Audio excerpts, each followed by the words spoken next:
Good evening, everyone. This is Pete Eberle with the Colorado Renewable Energy Society. I want to thank you all for joining us here tonight. Before we get started, have a couple of quick announcements.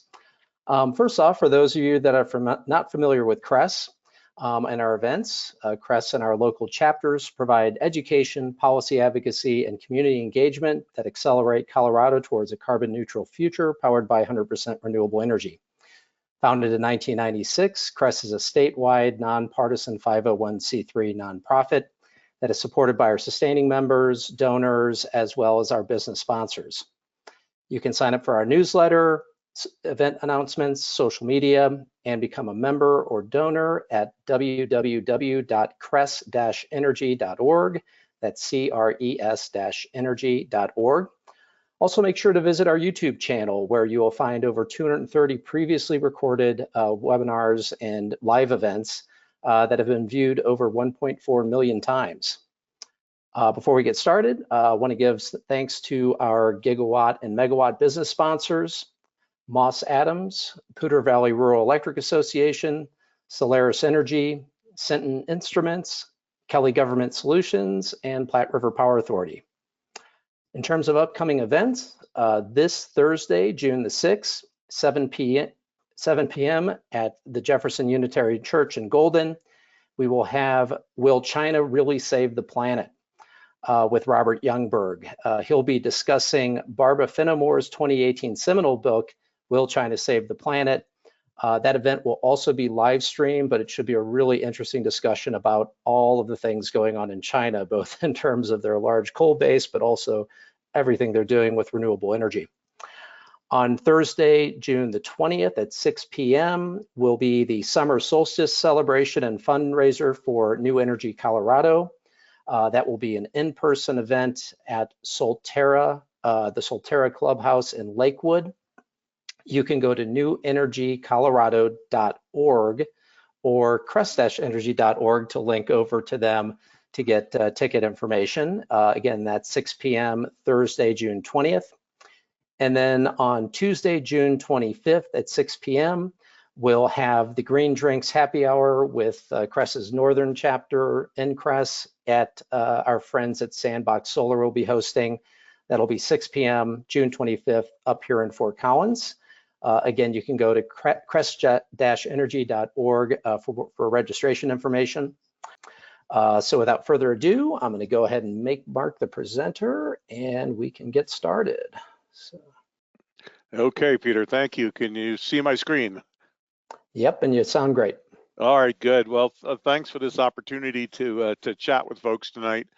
Having been in the business for more than 30 years, I'm always amazed at the changes that we've gone through and how quickly we actually get there on one hand, and also how long it takes on the other. Full disclosure for those of you who may know me from my previous job running the Western Area Power Administration, I am a big fan of transmission and big iron. So I probably will say that 4 or 5 times in the next little bit. So I want to be clear, I love transmission. My concern for all of us in keeping the lights on, not just in Colorado, but certainly across the Western United States, is what the heck do we do while we're waiting for transmission? For those of you who aren't familiar with United Power, or kind of our footprint, I always jokingly say, if you've been to the Denver airport, you've seen our service territory. All that growth that you see surrounding the Denver airport is the United Power service territory. Last year was a slow year for us. We added 3,500 meters, or the equivalent of one typical rural electric cooperative a year to our system. We were founded 85 years ago. We just started celebrating our 85th year, and we're one of the fastest growing co-ops, and quite frankly, one of the fastest growing utilities in the country. We serve 17 Denver area communities, and while we're the smallest geographically, we are the largest in Colorado by load, the second largest by meters. In fact, we just crested 112,000 meters. And it's interesting to note that this growth has also come along with a lot of very exciting developments in technology. We've got give or take 6,500, 6,300 EVs and plug-in hybrids, more than 12,000 solar rooftops and net meters in our system. I believe we're probably well over 300 batteries that are not controlled or managed by United Power. And our system peak last summer was 634 megawatts. I have no doubt that we will actually be exceeding 650 to 670 this summer. And that's really the cause for our one of our challenges here in waiting for transmission, because we're going to have to figure out how the heck do we support that load. You can see the curve. This was as of 2023. Right now, on a really on a day-by-day basis, we're running 40 to 50 megawatts more than the same time a year ago. Obviously, weather dependent. And the challenge for us as we manage out into the future is how are we going to keep the lights on? It is that simple. The Western United States, thanks to renewables, is awash in energy, but we're also quite challenged when it comes to having capacity. And this isn't a political statement, but as we close coal, as we look at other alternatives, we've got to keep a careful eye on making sure that we've got sufficient capacity to meet the energy that we have. Now, we operate on a roadmap, and that's going to be important in part of my commentary. You know, as a rural electric co-op, it's really critical for us to really empower and engage our community and our membership. That flexibility in terms of what we provide and how we provide it, and making sure that it is sustainable. And a critical component for us is how do we optimize our electric distribution system? That's on the distribution side, because as transmission becomes more scarce and doesn't get built in time for us, we've got to figure out how to still keep the lights on and manage our systems. And that's one of the interesting challenges that we face. I put this particular graphic up because one of the lines that I hear, quite frankly, across the country is, gee, the more EVs you add, it's going to be like Ralph wrecked the internet. In fact, EVs are going to somehow wreck the distribution system. Solar is going to have a problem on the system. At least thus far for United Power, all of that growth that we see, you can take a look here. What this is showing you is while EVs have gone up, solar's gone up, net meters have gone up, batteries have gone up, our distribution transformer failure has gone to near zero. And that gets back to this critical issue of how do we manage our system? And I want to reinforce that, because while I do love big iron, managing the distribution system, I believe, is really the key to how we successfully transition to a low to no carbon environment. So what does the future look like for the industry? I don't think this comes as a surprise to any of you who've been around and who watch the industry. There's going to be a dramatic reduction in centralized generation of all types. And the inability to construct transmission in time is the thing that keeps me awake at night. There are more and more projects being announced, and I can tell you during my 8 years at the Western Area Power Administration, where I had a $3.25 billion fund to lend for the construction of transmission, in 8 years, we were able to do one line at roughly $100 million. There's a whole series of reasons for that, not the least of which is figuring out the right offtake.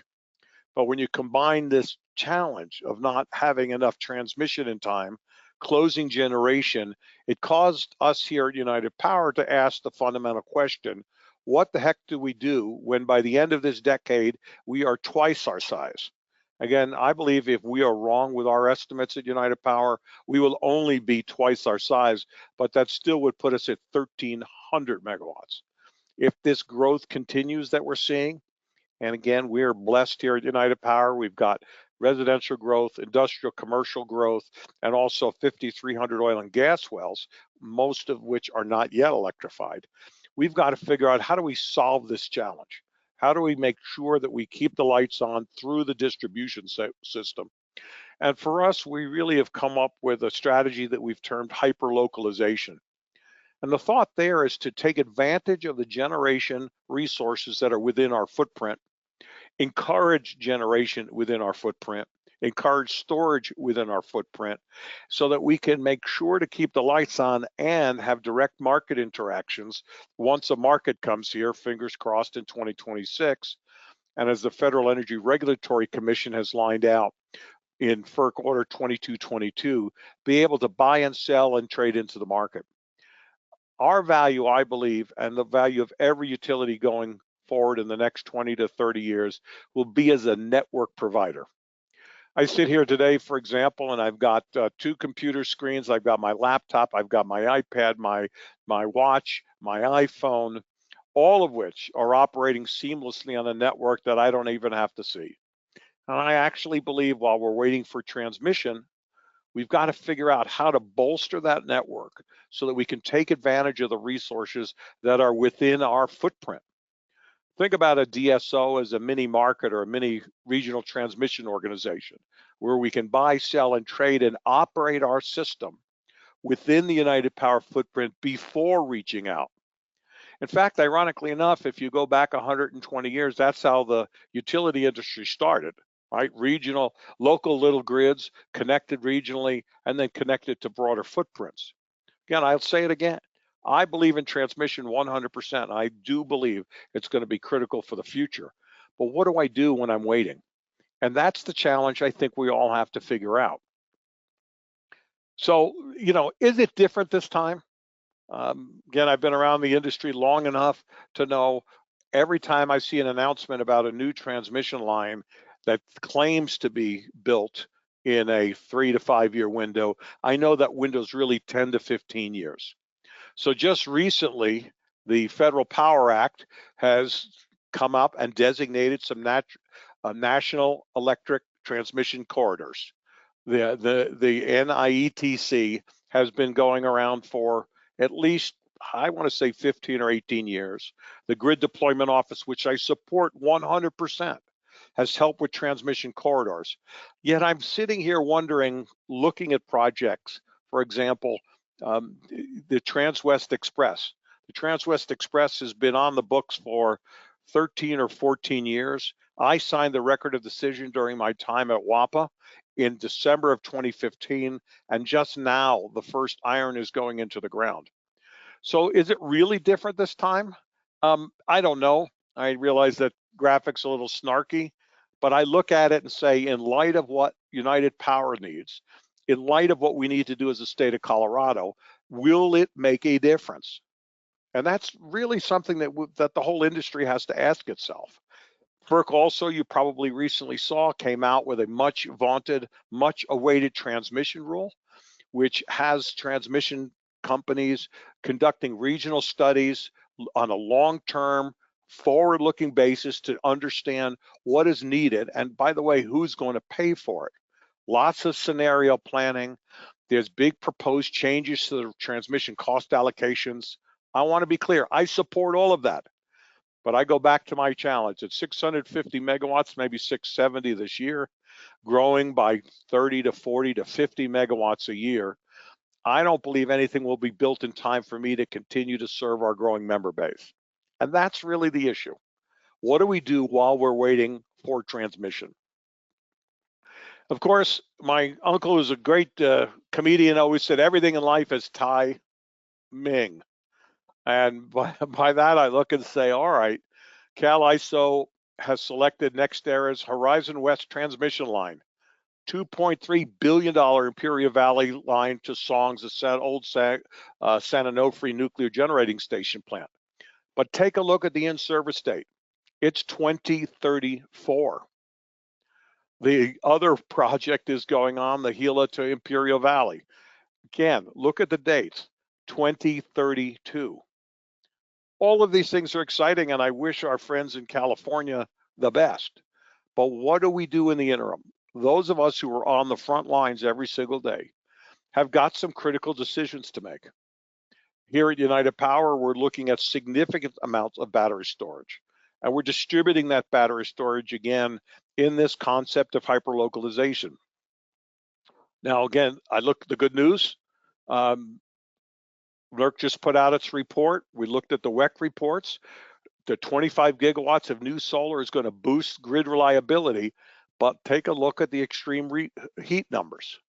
This summer grid assessment says there's an elevated risk of energy shortfalls and extended heat waves, and large portions of the Canadian electric grids are at the risk of energy supply shortfalls.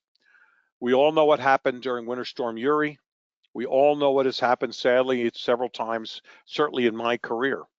So I've got to ask the question every single day of my engineers. I've got to ask the question every day on our power supply folks. How are we going to manage until transmission gets here? And that's not an easy question to ask. Specific to United Power, what are we doing? Well, we became an independent cooperative May 1, 2024, some 34 days ago. We left our G&T with the idea of making sure that we could better supply, better support through local generation. This idea of being a network provider, we want to be able to capture the value for our communities. More and more of our members are putting solar on. More and more of industrial concerns and commercial concerns want to do more with their own generation supply. And selfishly, because we're a member-owned cooperative, we like to see construction going on in our service territory because it helps the local tax dollars, which help local school. It's a very symbiotic relationship. We want to see local generation. We also have reached out and have multiple sources of power suppliers and transmission. Again, with this idea that how do we support a growing utility, growing needs of our membership base. We're also very bullish on the markets. We already participate in the Southwest Power Pool's Western Energy Imbalance, the WICE market. We will be entering the SPP RTO West, again, fingers crossed, sometime in spring of 2026.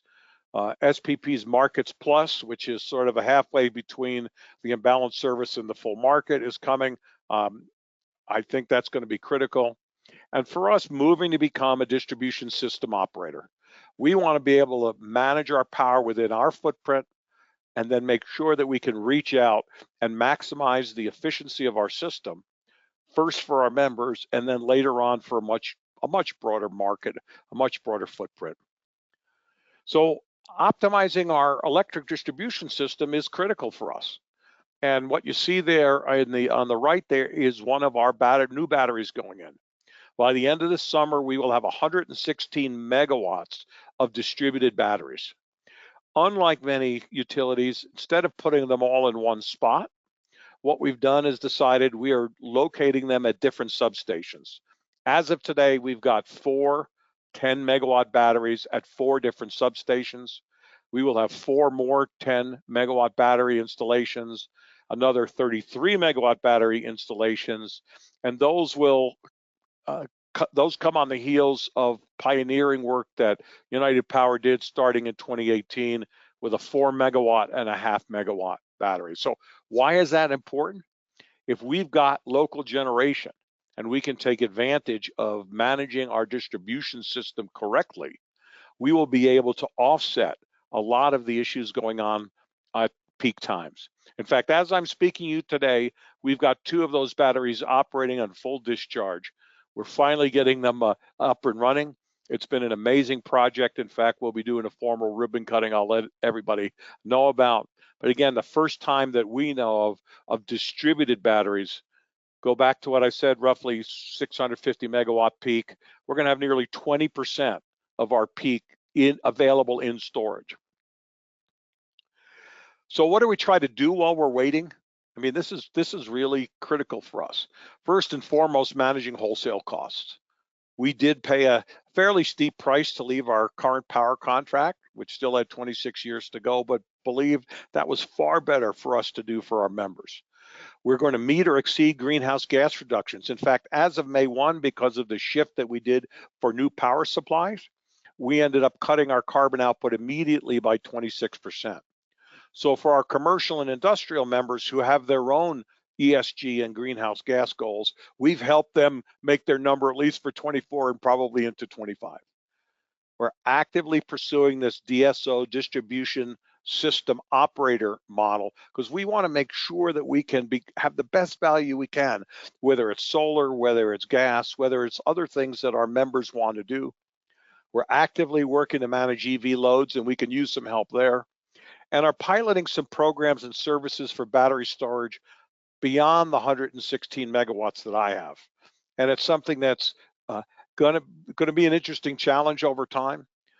But I think about it from the perspective of being that network provider, being there to take renewable resources, storage resources, and actively managing it through the right tools and technologies for the benefit of all of our members. Now, fundamentally, what we've taken is a no regret strategy. If you look down that left side there, those are just some of the inputs that we see. And quite frankly, we're agnostic at this point, whether it's virtual power plants, baseload power, battery storage, EVs, solar, wind, geothermal. We're looking at some downhole geothermal opportunities. And what we've really done over the past couple of years is take a look at our distributed energy resource management system, how we use our SCADA, supervisory control and data acquisition, our advanced metering infrastructure, and a brand new outage management system to take the data from the field and look at that in a very holistic way. It should not matter in our batteries, whether we take it from solar, whether we take it from wind, quite frankly, whether we take it from gas, whether we use it from virtual power plants, from using our distributed energy management system. Because as I said, I really can't wait. What we're looking at this year and into next year is becoming that DSO, where we take our wholesale power supply, got roughly 20 power supply contracts now, and take our members' power supply and manage that in a universal fashion. Because when a market gets here in 26 to 27, we want to be ready. I will also say if the market doesn't get here, as sad as that will make me, we will still take advantage of all of those resources that we can within our footprint. And it's important for us to think about this again on a really on a holistic basis. But here's where I need some help. And this is really important as we think about keeping the lights on for the future. We have to think differently than simply spinning meters backwards when it comes to solar, for example. We need support from the energy community in general that capture utility costs. Rates that subsidize one group over another, I believe, won't last long, and in fact create huge social inequities that we have to manage. Now at United Power, we've got a pretty aggressive rate design, and the rate design, I believe, is a critical component to getting to the right way to capture utility costs. And very simply, what does that mean? Today, most utilities lean all of their pressure on the kilowatt hour cost, and that's not fair for those who aren't using the kilowatt hours to pay for the fundamental infrastructure. It's one of the reasons that we look at demand versus energy, and that energy in the West, we believe, will continue to be, will be awash in it, but capacity will be short. So how do we add a demand charge? By the way, this is going to happen whether or not transmission gets here, but it's something where we really need support. We need to start thinking about distribution access tariffs, right? On the transmission side, we've got OAT, the open access transmission tariffs. This has got to be good for everyone, and to make sure that we continue to have dollars to invest in the distribution network. The second thing where we really need the partnership is encouraging the SPP market in the West. Markets make a difference. Back during my days at WAPA, I was a little hesitant about markets, but our eastern side system from the Missouri River, we entered the SPP market for the eastern side, eastern interconnection. And I will tell you, I was hesitant. But in the first 3 years, we ended up saving $140 million for utility members. The third area where we may need some support is localizing generation close to demand. We're trying to stay off transmission as much as we can, not because, as I've said, I think 7 times now, I don't love transmission, but I want to make sure that we can support and supply our growing membership base. The other thing, it helps resilience of the system. Those batteries that I put in are localized to substations. And I think that's important for us to recognize. Some communities push back on having battery storage, but I think we really need to think about it in a different fashion. And last but not least, we've got to have a role for natural gas. I know that causes some people to tighten up and not be happy, but I want to make sure that the lights stay on, because the challenge when they go off is that we really have issues at that point. Natural gas has a fundamental role, in my belief, at least for the next 2 decades, really as the backup power supply and to make sure that we've got enough capacity to back up any kind of renewables that may exist. So I want to give you some specifics here. This is a chart that we use where we've moved from one power supplier to multiple power suppliers. And it really runs the gamut here. We've got purchase power, we've got hydro facilities, we've got some natural gas, we have lots of renewables in here. In fact, not a week goes by where we're not looking at new renewable projects going out to 26, 27, 28 and beyond, because we believe that that's really the future for the organization. What you see here are projects that we have committed to. They included Mount Peak Power, which is gas combustion turbines that will be used to bolster the system. Again, trying to get a real balance while we wait for transmission to get here. Fingers crossed to bring wind and other renewable capacity across to the west. I also want to share this with you because I think this is important. One of the things that we're looking at just with the supply that I showed you, which is this supply right here, this is what happens to our carbon intensity rate projection by 2029. This is a dramatic reduction in carbon, and we believe we can actually even do better. This both meets or exceeds the state requirements and really has a beneficial effect on rates over time. And it's something that I believe really makes the difference between what United Power is trying to do and what others are trying to do. I also want to point out for us, social responsibility is critical. You can find this on our website. This was the first one that we published, because I will tell you, running a rural electric co-op, social responsibility, engagement with our members, engagement with our communities is very easy for us to do. And we believe this business model of hyper-localizing generation while we wait for transmission is the way to go, so that we can make sure to keep the lights on, do it safely, lower carbon, and add financial stability to our communities. I would urge you to take a look at this and some of our other plans, like in our roadmap. I realize I've been going on for a little while and do want to have plenty of time for questions. All of what I described here is available in our on our website. I'm easily reachable and more than happy to always chat with folks about it. So Peter, I don't know if there's any questions or what you'd like me to do there. Yeah, well, Mark, that was great. I thought it was fantastic and not too long. It's easy to go really deep into rabbit holes on a topic so large. So, yep, we do have several questions here. So let me go ahead and I think this question was asked and you answered it in your presentation. It was about the FERC announcement. Let me go to the second one here.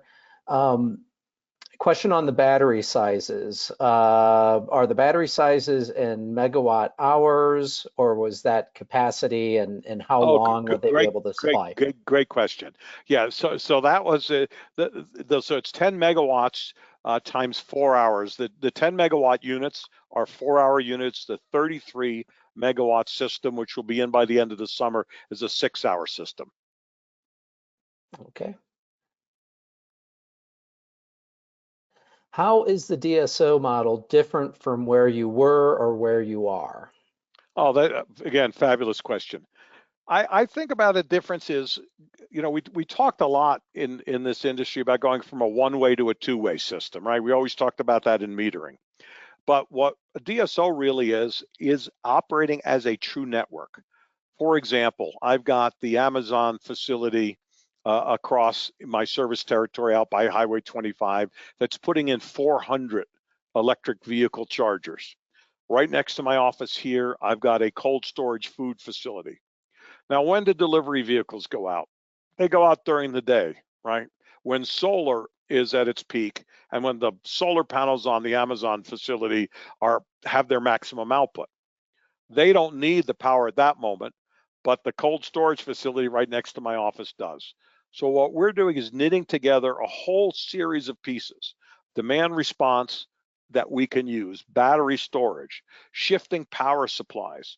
We've got several of our industrial and commercial members who've got their own generation, dispatching that generation, really taking a system-wide view, as opposed to the view today, which is, hey, I'm going to run a generator regardless of what the demand is on the other side. So for us, managing through really managing through the network as opposed to sort of a point-to-point view of the world. It's in its nascence. Now, I will tell you, in Europe, this has been done for the last at least 8 or 9 years that I know of. It requires computing. It requires a different thought process. So for example, just today we were having a meeting trying to think through, when do we charge those batteries? I mean, historically, you say, well, you charge the batteries when solar is at its peak during the day and you discharge them at peak. Well, the discharging at the peak is correct, but what happens when, for example, we can buy power very cheaply at night, cheaper than solar during the day? So really thinking about this on a system basis, as opposed to sort of a linear basis where we take one piece versus the other piece. Okay, great. Is United Power looking at utility-owned distributed solar, where the utility owns the solar assets and leases space upon which those assets are installed? For instance, owning a solar array on top of a high school. Yeah, well, we will certainly consider anything. One thing that I brought here in the last 3.5 years is we are open to any business model that makes sense for our members. Right now, what I showed you on that one slide, we use purchase power agreements. And part of that is to protect our members from risk. But we certainly are up for having conversations. So I'll give you a good example. We just got a $7.5 million grant for Fort Lupton for their water plant. And that project was something that United Power will manage. In that case, it's floating solar array and battery storage that we will manage as part of the DSO. So bring us a well thought out project. We are more than willing to consider it. Our friends at Golden Aluminum, who are our largest non-oil and gas member, just got a $22 million grant, $22.5 million, I believe, to take some of their natural gas processes and electrify them because it helps lower the carbon output in the system. So again, working closely with our members, that's the beauty of the cooperative business model. So I've been in this business for more than 30 years, and I'm 100% convinced, not just because I work for a co-op, but given the rapid change, given the speed at which a cooperative can operate, makes perfect sense because of our flexibility. Great. What are your thoughts on long duration storage? Bring it to me. I mean, again, my thoughts on long duration storage are exactly the same as on long lead time transmission. As soon as that technology is available, we will be interested in it. And I say that our batteries, for example, other than the 4 megawatt and the half megawatt that we own, we're to take the batteries on purchase power agreements. And that way, as the technology matures on long duration storage, we can take advantage of that and switch out the lithium ion. My challenge, folks, is really, what do I do today and over the next 5 to 6 years to meet the growing demand of our communities? And that demand is not just on the energy side, that demand is for lower carbon resources. I love a lot of the batteries that are out there that are coming, but I will also tell you, I spent 8 years at the Electric Power Research Institute, where I ended up as the acting president, and that was more than 20 years ago. Long duration storage is been around the corner. Same thing with fuel cells. So as soon as it's here, we will more than happy to take a look at it. Okay. Are you looking at the IRA of 2022 new government entity tax benefits? And if so, how is that looking for you? I'm thinking this is the direct payments. Yeah, the direct payments. Well, we're looking at that, and quite frankly, the IRS just put out the Treasury just put out the rules on it. We're trying to figure out what is the best way to execute that. Candidly, the thing we're most excited about is the new ERA funding. We made the first cut, one of only 15 utilities in the country that really will help buy down the cost for our members. We like this idea about the again, because we don't pay taxes in a traditional sense, so we can't use tax credits. We're trying to figure out how that is blended into our financials right now. A lot of questions still remain. Treasury just issued those rules in the last 2 to 3 weeks. Believe me, I'm supportive as we can be of IRA, IIJA, and certainly the new era funding. We believe that it's a once in a lifetime opportunity, not just for United Power, but for the entire industry. Okay. Increasing demand costs and reducing power kilowatt hour charge reduces the financial benefit of installing solar and increases payback period. What other financial benefits can United Power provide to further incentivize installing solar? You know, that's a great question. I go back to something, I guess maybe the older I get and the more I'm in this business, I worry about social equities. And what I like to see is making sure that we have the system cost paid for that makes us agnostic as to fuel choice. We want to be able to lower our cost rates as much as we can to help those who can never put solar panels on their home. Either they don't own a home, they live in an apartment building, they're in a situation that doesn't work. Demand charges, quite frankly, are what we have to pay on the other side as well. I think the best thing we can do is have a robust system and make sure that the market is working well, that there's plenty of solar providers and plenty of financial incentives. Again, candidly, for us, large scale solar is still the biggest winner overall when we look at a cross membership basis. Large scale solar, the costs go down, we can manage the system. And I won't apologize, but I'm always consider myself a dumb old utility guy, which makes me a control freak. The fact that I can control and manage a system, that's really where the value is. And that's why I think that in the future, the area you'll see some support for utilities, not just ours, is when solar is combined with storage, because it's the storage component that makes the huge difference. If we can get more storage that we can control and we can manage, the better off we are, the better off the entire system is. Okay, great. Are you looking at EVs in V2G as distributed storage? Will there be compensation for prosumers who deliver, and if so, will there be compensation for prosumers who deliver V2G capacity? I think we could see that over time. I just want to tell you philosophically, I drive an EV. I think it's phenomenal. We use electric trucks here. We use hybrid trucks. This is more personal than than professional at this point. I'm not sure I want anybody driving my battery usage up, both in frequency and then lowering the capacity that I have when I need it in an emergency. So I'm a little hesitant on the V2G thing. Now, if we were talking about school buses or tractor trailers, which have very finite time frames where we know we can discharge and charge, I see us absolutely buying the capacity off of those batteries. I'm just not so sure that it works in a prosumer or consumer model. To me, the jury's still out. Will we look at it? Of course. As I said, I'm agnostic as to fuel choice and how we do it. I'm 100% religious fervor in running a network that can take advantage and incentivize the right thing for all of our members.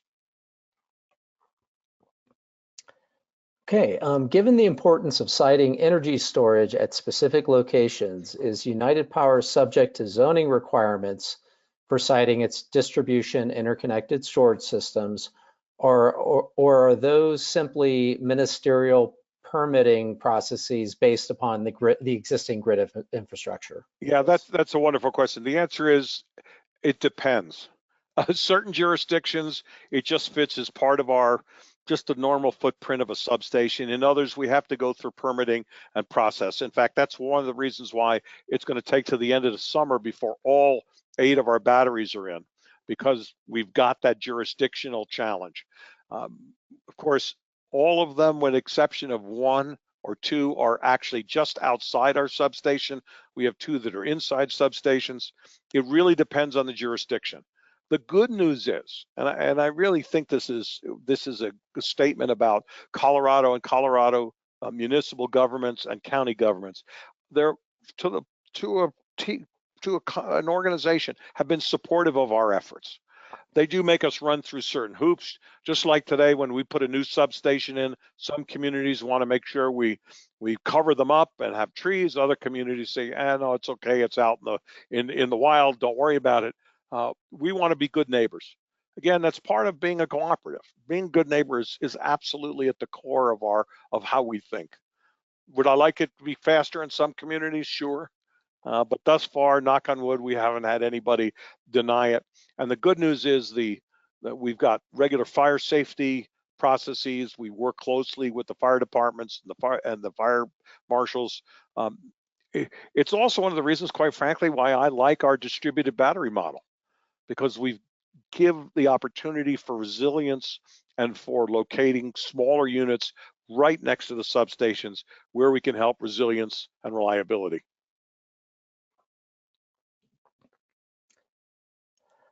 Does United Power anticipate promoting additional community solar installations?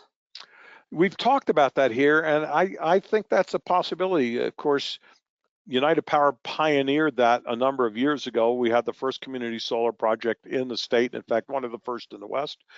It's one of, to go back to an earlier question, it's one way that we can support those folks who do not have the opportunity to put solar on their roofs for a variety of reasons, whether it's their housing condition that they live in or their roof design. So we're going to continue to look at community solar. Okay, would you consider on-bill financing for residential distributed battery installation? Sure. Of course, now if I've got board members online, they're going to say, "Wait a second, you didn't bring that to me." No, again, we're pretty open to look at it. What we like to do is, if it's not on-bill financing, making sure that we can figure out how to credit folks for those batteries. We have a program right now. Be honest with you, it's not wildly successful yet, and I think part of that's the nature of residential battery storage is very expensive. So we're looking at ways to figure out how do we lower that cost so that the first cost into the battery is lower, and that we can get some margin of control on the back end and figure out what is the value of that storage vis-a-vis the entire operations of the system.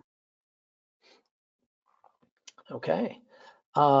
If United is successful with its hyperlocalization campaign, doesn't that dramatically reduce your need for transmission? Yes. Simply, well, yes and no. It delays our need for transmission. And part of the challenge, if you've driven around our service territory or you've flown in, we just have so much growth. What I would like to believe is our hyperlocalization will delay our need to hook into more transmission just in time for transmission to be built. Right? And I'd love to see it sooner, but I don't think we'll get real transmission construction to support us till 2031, 2032. So how do we balance that out? Now, I do believe that not just for United Power, but for any distribution utility, we're going to get better and better at managing our system as a DSO. It will certainly delay some of the needs for transmission. Here's the other interesting thing, particularly for those of you who do larger scale solar projects. We can afford to pay more locally than we can for distant solar facilities because we don't have the transmission charge. So there's a $6 to $7 to $8 transmission cost. If I can avoid that, that allows us to front end load the cost of the solar near us. So there's all sorts of financial trade-offs. But again, remember, United Power and every utility that I know, we're economic buyers. We want to make sure to purchase the best wholesale power supply that we can at the lowest possible cost for our members. Okay. The state of Wyoming just asked for bids to create an RFP to study joining or forming an RTO ISO. Your comment on rate design is interesting. Can you speculate on if the Wyoming PSC or PUC maybe is pro or delay on RTO implementation, and elaborate a bit on rate design in an analysis of an RTO versus non-RTO? No, that's an interesting connection. anytime, and I want to be careful here because I can be snarky at times. Anytime I hear there's going to be a study on another RTO or ISO, to me that's just throwing an anchor on the boat to slowing you down. There are two realistic options right now. That's the California ISO and the Southwest Power Pool. Having been around a long time, watching everything from Desert Star to 2 or 3 attempts at starting up an RTO or an ISO, it is time consuming, it is costly, and it is fraught with political peril. We tried it here in Colorado during my time at the Western Area Power Administration. Several wrenches were thrown in the way. In fact, I'm a little bit disappointed that we don't have a market today. I just get leery when I hear more studies, another alternative. We've got 2 functioning markets in the Western United States, SPP and CalISO. Now, I have a personal belief that SPP is closer to our needs and closer to Wyoming's needs. And the reason being, in Wyoming, in Colorado, in Utah, and other states, we are actually building resources, whether it's wind, solar, natural gas. That's not happening so much for my friends in California. And full respect, Elliot Manger, who runs CalISO, is a good friend of mine. We've worked together for years. I think there's 2 options. Pick California ISO or pick SPP. Anything else in that mix just confuses the situation. It's time to move on. We tried this for 7 years, Mountain West Transmission Group it was called. It came really close to coming over the finish line and then ran into political hurdles. Let's just move on. I really believe we should just pick one.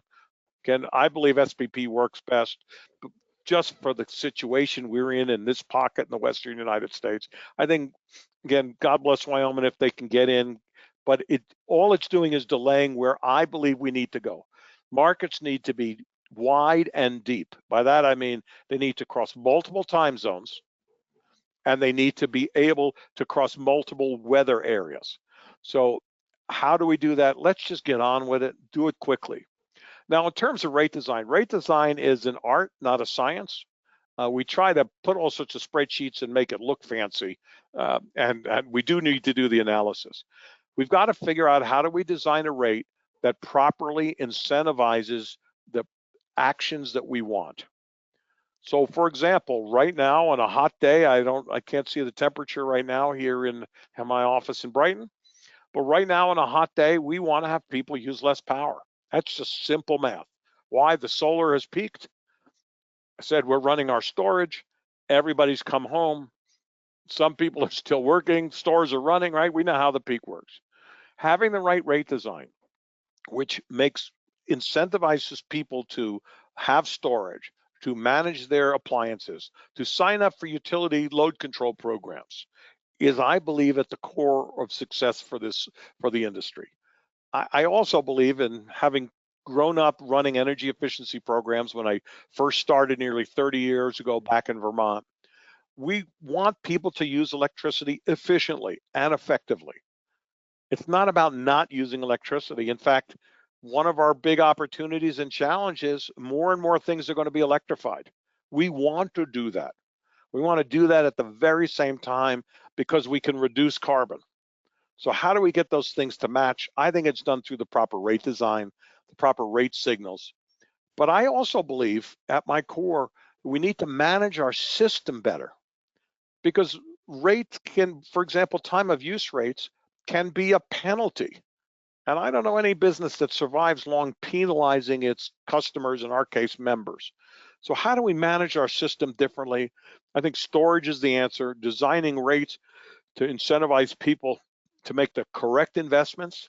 And when I say people, I mean industrial, commercial, all the way down to residential.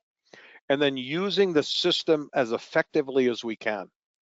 For those of us who are old enough to remember, we used to have free nights and weekends right on our cell phone, and that disappeared. We end up paying basically flat rates for usage. I believe in the long term, with the right use of AI and machine learning, storage, and various ways of managing our system, we can level out peaks and valleys, which has really been the goal of demand side management for all these decades. Okay, fantastic. Do you see oil and gas industry peaking and then declining? And what fraction of your load is serving that industry? Oh, that's a good question. I learned a long time ago. I'm old enough to remember when I was in 6th grade that peak oil was going to be in the year 2000. Here we are 24 years later, and that's still going strong. I'm not a predictor of peak oil or peak gas. I do believe we need to have gas continue to be in our portfolio. I just don't see any other way around it. It'll be a declining percentage in our portfolio. And let's remember, natural gas, for example, is used for fertilizer. Natural gas is used in paint, paper, plastics, all of those things. Now, for us, about almost a third of our revenue comes from natural gas. Now, here's the interesting thing. In our footprint alone, we can electrify another 625 megawatts of load in the natural gas systems, getting rid of reciprocating engines, helping them with methane capture, making their systems even cleaner so that overall we can lower carbon. I do believe it's going to last for certainly my lifetime. How we use it though, how we deploy it, I think we've got a lot of great opportunities with technology. I do believe gas is going to stay around for a long time. The bridge bridge fuel, as we call it, may be a 50-year bridge. And again, I've said it before, and it may not be popular. If I were king, it'd be really simple. I'd put 765 kV transmission lines connected to 50 nuclear plants and be done with all of this. I'm not king. That's not going to happen. That's why we're trying to hyper-localize what we can and have as much storage as we possibly can to support our communities here at United Power. Okay. Have you looked at incentivizing battery storage for residential customers and having some control over those batteries? Yes. And then, yeah, talked about Rocky Mountain Power might have a program. Yeah, I don't, I've looked at some of these programs. We put something out last year just as a pilot, and I'll be candid with you. I think we've had 1 or 2 takers. It may be that our incentives were not high enough. I'm not sure that's the case. I think it's actually that home battery storage is so expensive so far. We're going to recast that this summer. In fact, that's one of our projects that our energy management team is looking at right now. I do believe the first wave may really be more successful with commercial and small commercial. Now you saw my numbers. I think we have roughly 300 batteries out there right now. Those tend to be homeowners that can afford them and want to do something with them. It's really tough to get the numbers to work. And that's, again, because we're a co-op, we don't have deep pockets. We don't have share owners that we can go to speculate. But it's something we're constantly looking at, trying to figure out how do we make it cost effective for the member, as well as really make a good sense for all of our members overall. Okay. Did you seek GRIP funding for grid modernization? We did. We sought GRIP funding for our mountain territory up in Cold Creek. For those of you who are familiar, up in Boulder County, we've got a number of members up there. We sought GRIP funding for undergrounding the system. We are obviously, everyone in Colorado is conscious of wildfires. We are slowly undergrounding our system up there. This would have accelerated what is a 20-year project into a 5-year project. Sadly, it made the first hurdle, but then was knocked out. We wanted to add all sorts of technology. That said, we have been pioneering the use of covered cable known as Hendrix cable up in the mountains, adding sensors, sniffers to our system from the wildfire perspective. We're always looking at any opportunity we have with GRIP funding, again, IIJA, the infrastructure funds. We want to keep looking and leaning into it as best we can. Okay. What is your forecast on using hydrogen in natural gas turbines? Well, here's the deal. When we looked at our natural gas projects that are coming in. We require those projects to be able to be converted all or in part to hydrogen. That said, and again, I'm supportive of hydrogen. I can't wait. I can't wait another 10 or 15 years till hydrogen becomes a reality. That said, what we end up doing, making sure that when we deal with any natural gas plant, that it is fully convertible all or in part to hydrogen. I'd love to see it here. Right now, the numbers just don't work. I hope the hydrogen hub works. Fingers crossed for all of that. But it's kind of this interesting balance. As I said, I spent 8 years at the Electric Power Research Institute seeing some amazing technologies. I left there in 04, and since 04, 20 years has passed. We looked at hydrogen then. It's a challenge to get it to work and to get it to be financially viable. The last time I looked at it, one of the challenges is obviously in the conversion of hydrogen, and we just can't get the cost low enough right now. Can it happen in the next 10 years? I sure hope so. Will it? It's anybody's bet. Okay. I'm just sort of stacking a couple questions together here. Sure. First, I'll go with one from Bill. Transformers are on a 3-year delivery backlog. Will your DSO identify strategic distributed resource locations to take load off a transformer and avoid the upgrade? That's a great question. What we're trying to figure out, and we do a really good job here with our asset management program. I showed that chart a little bit earlier, right? What we try to figure out is we manage our transformers literally every week. We take a look at transformer loading. Also, because of our growth, we order lots of transformers on a regular basis. The benefit of the growth is we have orders that we placed 2 years ago that are coming in this year. Transformer shortages, I've got my own philosophy on why that happened and how we could have avoided it, but setting that aside, we constantly monitor and manage our transformers. That's why our transformer failure due to overloading has dropped dramatically. Now, that said, we're working with a number of projects. For example, BNSF is moving its rail headquarters from downtown Denver up here to our service territory in Hudson. We've been working with them because most of that work won't begin for 3 years, but we've already pre-ordered the transformers with their full understanding and financing. We've done the same thing repeatedly, particularly for large installations. I do believe transformer timing will come down. The good news is the slight delay in the new transformer requirements. Part of the challenge over time, quite frankly, has been a lot of utilities were guilty of just-in-time inventory. So the transformer manufacturers got all the risk, they backed off, and now we're back in a situation of, oh my goodness, we need to figure out how the heck to get enough transformers. Part of the secret is good planning, and our folks at United Power, I believe, are among the best I've seen in the country. Okay. Given your view of transmission lines serving as a backbone, connecting across states and time zones, how do you believe the costs of the new transmission infrastructure should be allocated? That's a great question. I also believe, and this may be a little bit of heresy, I gave a presentation at T&D World last year. I think transmission may become the last resort, not the first resort. So let me just say that up front. I think you've got to allocate it in a fashion that makes sense for the people who benefit. I'm a beneficiary pays kind of guy.